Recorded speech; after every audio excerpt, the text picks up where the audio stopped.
Parachute di mo so. Parachute di mo.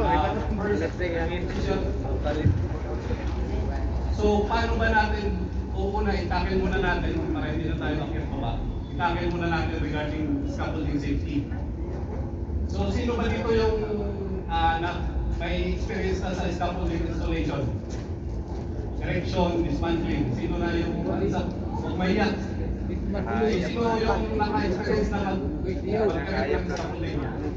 Volunteer. So, yung mga liba natin. So, first, sa scaffolding, meron tayong mga main parts, no? Yung standard, yung tawag ay standard. Yung figure, transverse. So, yun yung mga basic na parts ng scaffolding. So, yung type of scaffolding natin na ginagamit normally, isa dito, yung tinatawag na supported scaffold, which is tube and buckler. Tutubo, at saka yung buckler na swivel clamp. So, ito yung type ng scaffolding natin. So, maraming type ng scaffolding.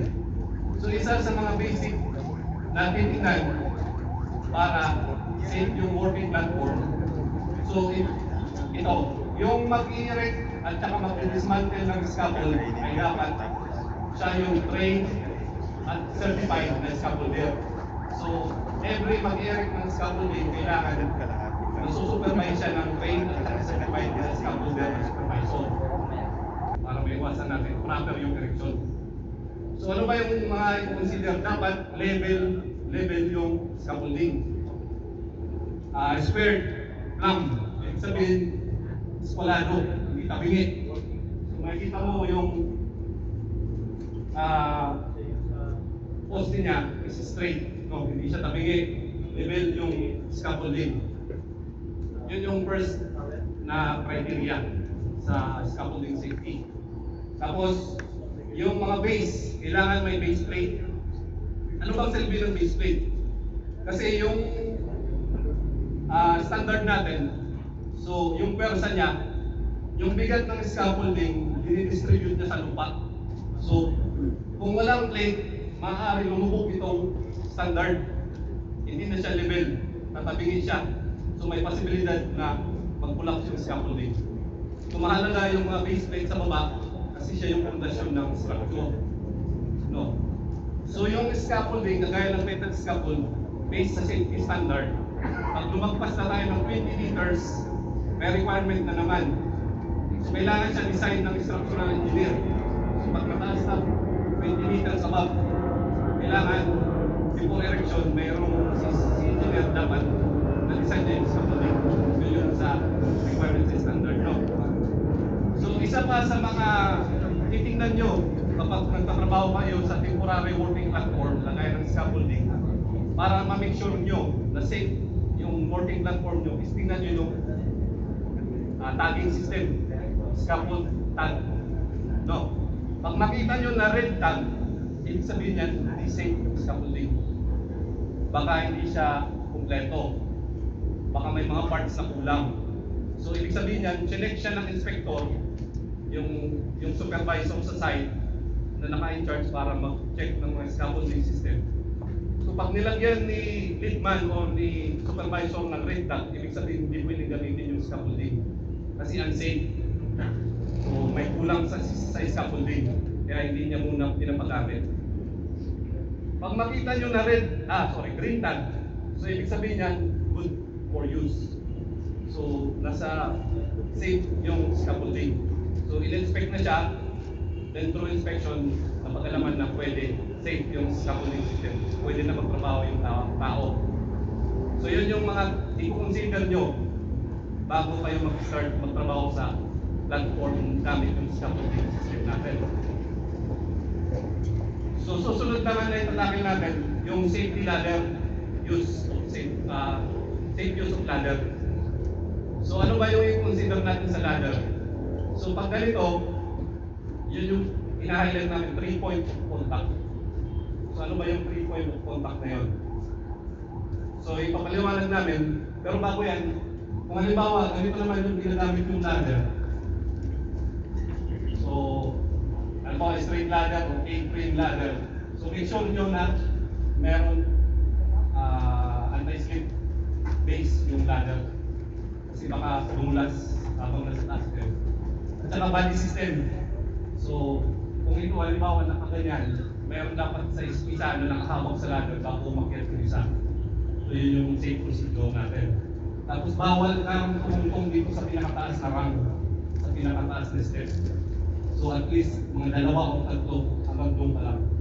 So para in case na may makawakan ka, in case na ma-balance ka, pwede ka makahawak. Kasi kung nasa taas ka na, saka mawalan ka ng balance, mahulog ka talaga. So yun yung requirement sa ladders, no? Then sunod yung full body harness. So yung aakyat na tayo sa elevated working platform. So sa POSH, kailangan talaga mag-full body harness tayo above 1.8 meters. So pag lumagpas tayo ng 1.8, so required na tayo mag-full body harness. Kasi may posibilidad na magkaroon tayo ng serious injury pag may mangyari, may nahulog. So bakit 1.8? Hindi ba pwedeng 2 meters? 1 meter lang. Pwede naman harness. Kasi yung standard sa lanyard, ito, 1.6 yung haba. So, pag mababa ka masyado sa 1.8, useless to. Kasi ikakabit mo siya dyan. Tapos kung mababa ka sa 1.8, mahulog ka, hindi pa ito gumagana, nalaglag ka sa lupa. So, required siya. Pag above 1.8, kailangan may full body harness na tayo. No? Then, i-consider din natin, kasi normal practice sa construction, nagsusuot ka ng full body harness, hindi naman ina-angkor. No? So, suot lang niya, kung nalang siya sa taas, yung clamp niya, hindi niya ginagamit. So, wala rin silbi yung harness mo kung hindi mo i-clamp siya sa anchor point. Ano ba yung anchor point?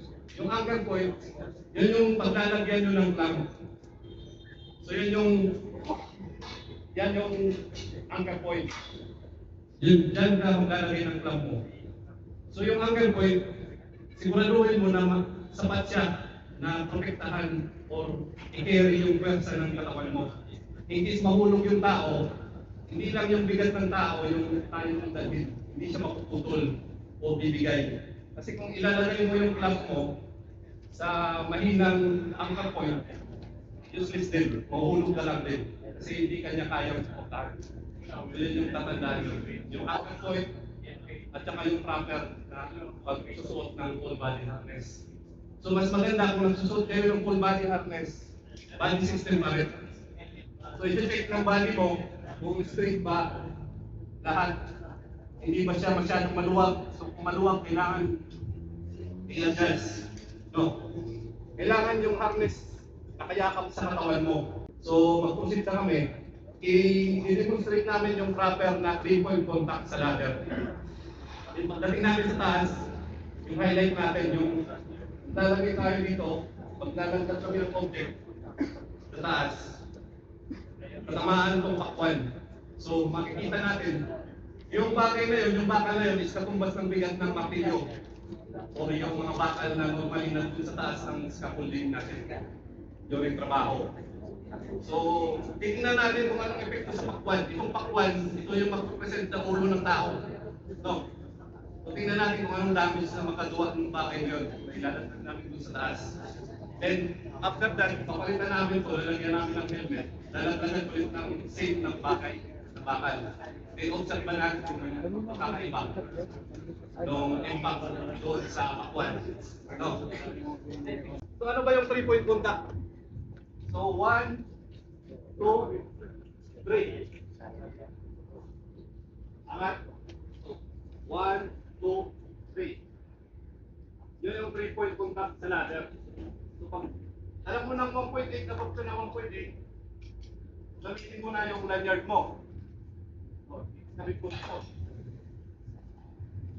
Then, maintain mo lang yung 3-point contact mo. Yan. Alam mo yung isang lanyard, hindi mo na maabot, gamitin mo naman yung isa. Dito.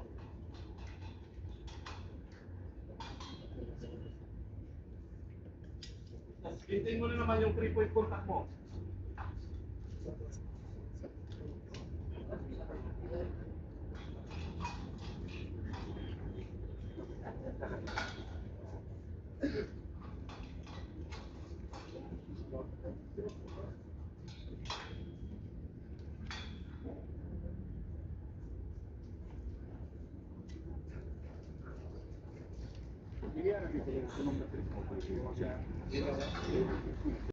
So yun yung 3-point contact. No. Tapos yun yung proper na paggamit ng lanyard. So every time aakyat ka, huwag mong hayaan na wala kang connection sa full body harness mo. So every time yung isang clamp, kaya dalawa yung clamp, yun yung purpose. So pag aangat ka na, i-disconnect mo yung isa para i-connect mo sa isa, sa last. So every time nakakonect ka sa structure, nakakonect ka sa anchor point. Tapos yung 3-point contact sa ladder. So may dalawa tayong kamay, may dalawa tayong paa. So iangat yung isang paa. So 3-point contact, kunin yung isa, then kamay, then akyat na naman. Ganun lang.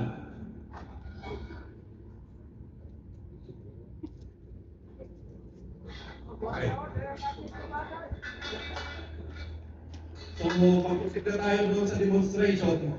So, ito, yung bolt ng one natin, yung shackle. So, normally, may kita natin ito sa construction site. Bigat dito, atong batch ng bigat ng martilyo. So, ito ay highlight ko muna. Bakit mahalaga yung toe board? Bakit pa namin pinalagyan ng toe board yung scaffolding? Dahil yan sa mga loose materials at saka tools. So kung nagtatrabaho tayo dito, hindi maiwasan, may mga materials tayo na ilalagay sa surface ng scaffolding, sa platform. So kung halimbawa, busy ako magtrabaho dito, masipahan ko yung materials na yun, may possibility, mahulog yung materials na yun kung wala itong toe board. Ito. So requirement yan sa standard. Kailangan yung may scaffolding, yung mga working platform na elevated, may toe board para proteksyonan yung mga tao na nagtatrabaho sa baba o yung mga dumadaan in case na may mga loose materials dito sa taas. Hindi siya mahuhulog direct doon sa baba. So yun yung purpose ng toe board. So hindi lang yan display, hindi lang yan design. May purpose, may function yan. Kung bakit? Requirement siya. So, ito ba, yung sa scaffolding naman. So, requirement sa scaffolding, meron kang top rail, may mid rail. Yan yung standard sa scaffolding. So, every time mag-erect ka sa scaffolding, yung pinakataas na working platform, kailangan may top rail, may height din na requirement. Kailangan roll of thumb nasa waist level siya or 91 cm. No. So yun yung taas, tapos mid-rail. Yung mid-rail para hindi ka mahulog pa rin. May protection ka pa rin in between. So yun yung requirement. Tapos itong cross-bracing. Para yung scaffold hindi kumagalaw. So, sturdy siya. So proceed na tayo doon sa demonstration. Kung halimbawa ito, loose object sa taas ng working platform. Ano ba sabihin na natin martilyo. Walang lanyard yung martilyo. So accidentally siya mahulog doon sa baba. Hindi lang simple lang yan.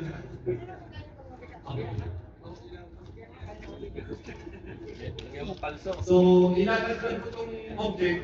So approximately nasa kwan siya. Mga 700 grams yung bigat.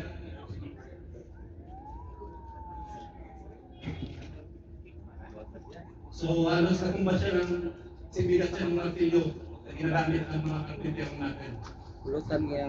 So ito yung observe natin kung anong epekto ng object na mahulog.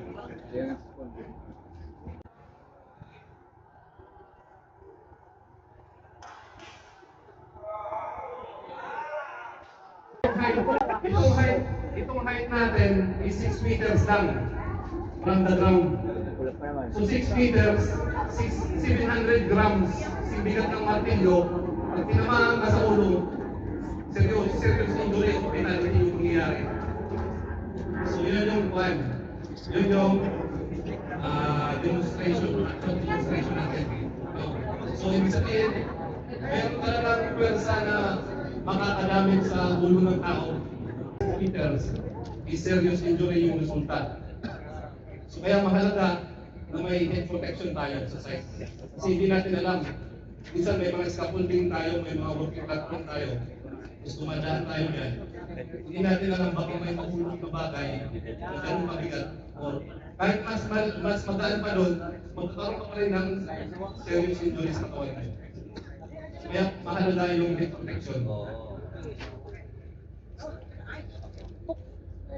So ito naman yung second demonstration namin is yung may helmet lang.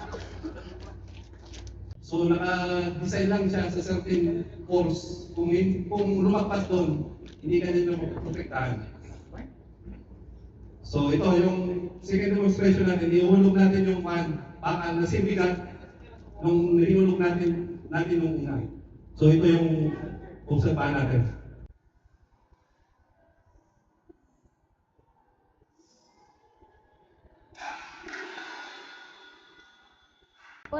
Okay, tanggatan si ma'am. Ito lang ulo. Effective talaga yung helmet. So, may natin kung paano maprotektahan yung pagwan, which is yung ulo ng worker against falling object. So, na-absorb niya yung persa. Kanina, di ba, nung walang helmet, nabiyak yung pagwan. So, ngayon, di na mo, wala siyang damage.